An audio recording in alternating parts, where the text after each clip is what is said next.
health and wellness matters, and that's what we're going to talk about today. If those of you that saw me at the Green Building Festival, I did go into a great deal of information about how important health and wellness is. I don't need to talk to you guys about that, so I'm just going to go straight forward from there.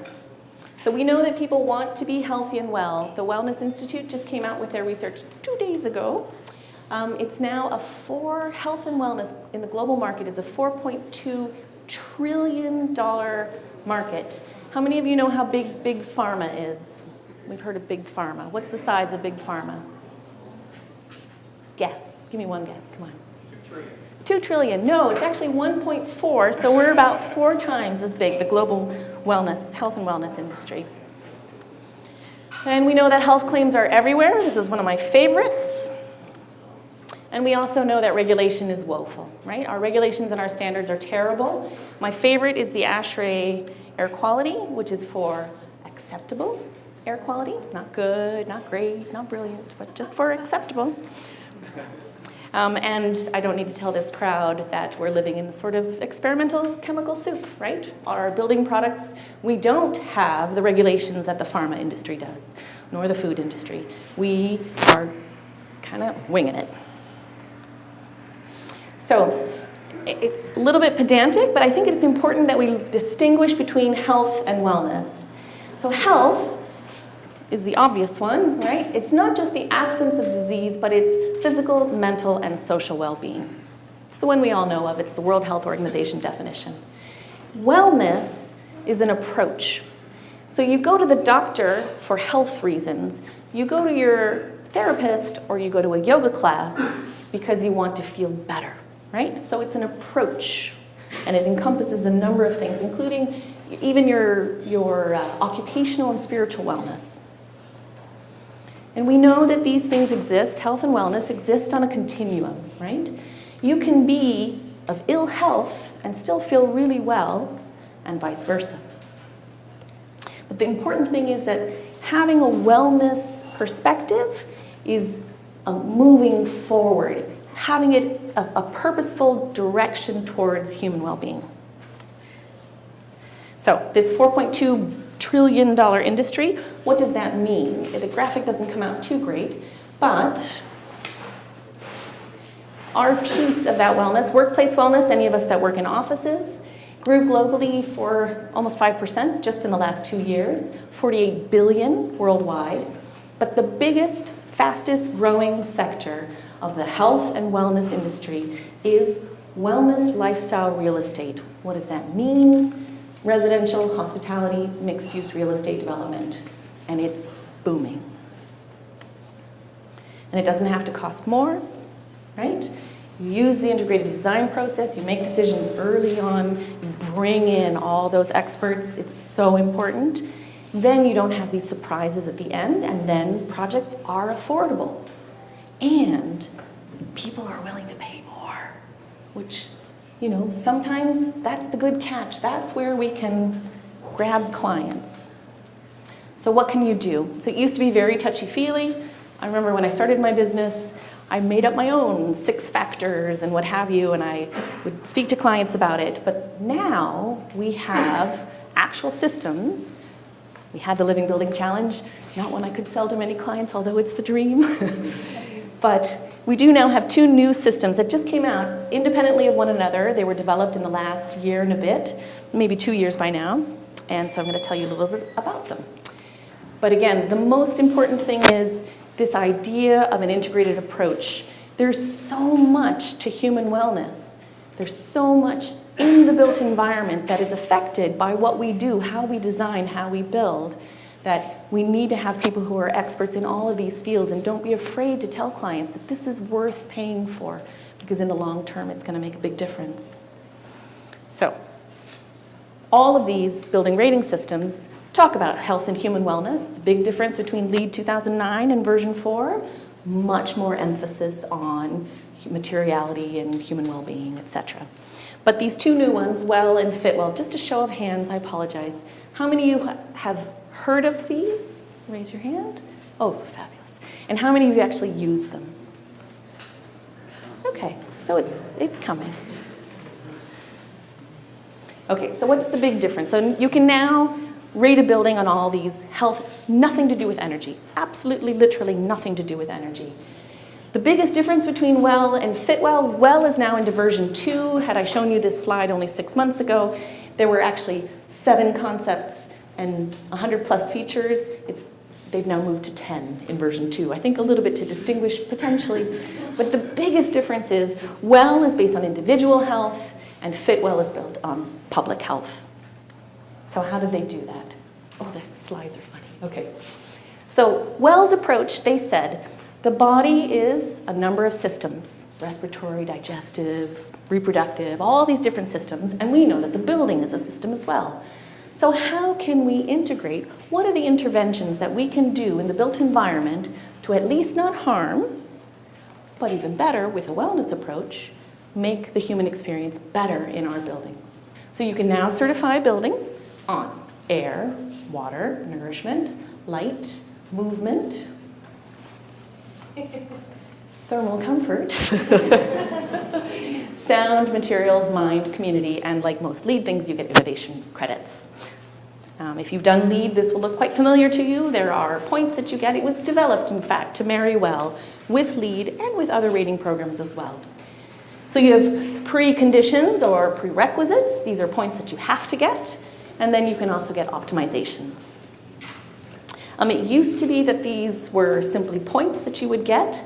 You'll see that Fitwel uses an algorithm. WELL has just recently, in their version 2, added a bit of weighting to their credit points as well. Like LEED, you get gold, silver, platinum, depending on the number of points that you achieve. And it ain't cheap, but it's gotten cheaper.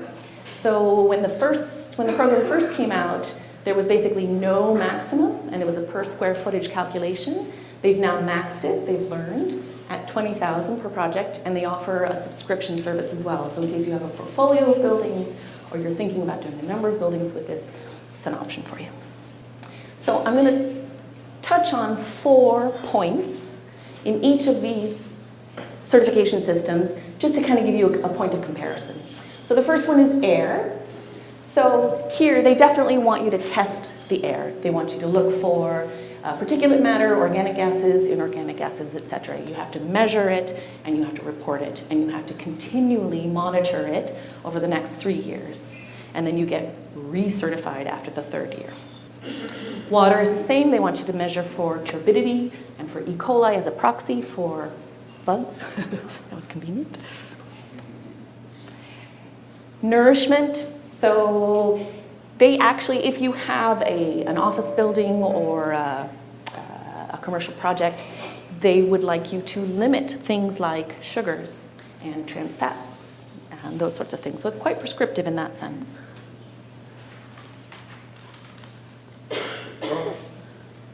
And then movement. They really like things like supporting visual ergonomics, ensuring desk height flexibility. Those of us that have offices, they want at least 25% of your seated height workstations and have employees have the ability to have their desks move up and down so that we move and circulate throughout the day. Okay, so that's WELL. Let's look at Fitwel. Fitwel was designed by the Center for Disease Control in the States. WELL was designed by Delos. With Fitwel, you can certify a building on these things: how it impacts community health, which I really appreciate what you guys are doing, recognizing that all buildings are part of the community. Reducing morbidity and absenteeism, social equality for vulnerable populations, increasing physical activity, promoting occupant safety, providing healthy food options, and instilling a feeling of well-being. So how do they do it? They don't have any prerequisites or other conditions. They have 55 plus operational and design strategies, and you can pick and choose depending on the project that you're doing.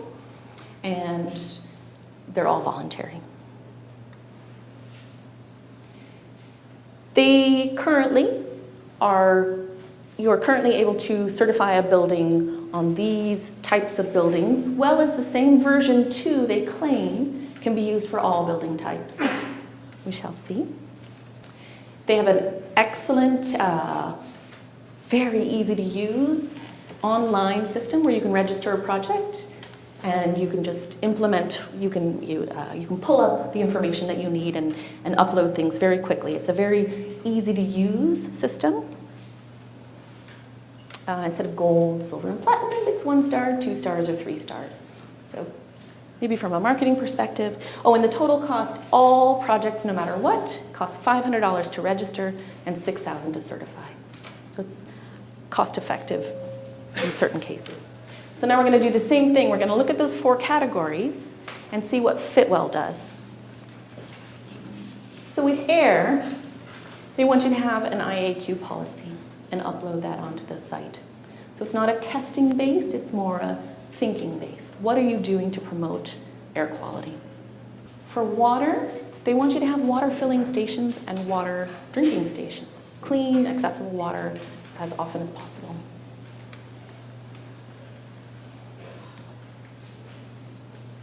For nourishment, I love this one. They want you to have a spot where if you get your deliveries from the farms, you know how they come in those big buckets? If you live in an apartment, where do you put them? Well, this is, if you have a space for those, for multi-unit residential, then it promotes people to be able to get fresh farm food, which promotes connection to the community, etc. And stairs. For them, anything you can do to get people moving. So beautiful stairs, accessible stairs, stairs that are clearly marked and very easy option. Better the first option than the elevator. Well does this one too. So for me, it's less about how they're different, and you'll have the chart. I'm assuming these things will be put online. So you can see, in fact, just about a week ago, Fitwel came out with the fact that you also had to recertify. So they both need to be recertified, which I think is good. It means you have to continually have the human beings in the environment in mind. Imagine that. But for me, it's CAGBC runs well, BOMA runs Fitwel. I've heard some people say Fitwel is WELL light. I don't agree with that at all. I think they just take very different approaches. I hope you've seen a little bit about what the differences are in the approaches. But to me, it's what do they have in common? And they look at things like air, water, food, rest. How many buildings have I seen designed where you can't create dark, people can't sleep at night? Connection to the community, it's so important. If we don't build for people living within our communities, light quality, integrated pest management. I love airtight buildings, not from the health perspective because it kind of goes, everything inside the building is now really important, but it's great for pest management because they can't get in either. So what can we learn? There's demand. If these things didn't exist, there wouldn't be a version 2, there wouldn't be people paying for it. It's out there, it's happening, there are projects in Canada happening right now. So I'm not saying you guys should get certified, but I'm saying you need to understand and learn what these programs are doing and what they're saying. And there's a ton of information for free online. It's a huge treasure trove of information. There is a large and growing demand for health and wellness, and it's a market that you can cater to. We all know this, specifying VOC paints is my favorite. It's like saying I'd like a car with 4 wheels. Regulations and standards will not guide us. So you can look at these systems. I think they're excellent. The Living Building Challenge is like the holy grail. Look at that. It's an incredibly important feature as well, rating system. But these have their worth, and they might be a good way to start a conversation with the client about health and wellness. So this is my takeaway. Just like you have an air barrier champion, I recommend you consider having a human comfort champion, because that's how things really get done. Somebody to sit and review the plans. In my house, I love my house, except there's a plumbing line that runs from my girls' bathroom right in my living room. So when we're having a dinner party, you can hear them using the bathroom. And it's ridiculous. Just a little bit more sound attenuation for that would have been great. Somebody just to kind of continually think about comfort and well-being. You guys, builders, you're strong and you're able, and you're building for an aging population. We hit the point 2 years ago where there are now more people 65 and older than there are 14 and under.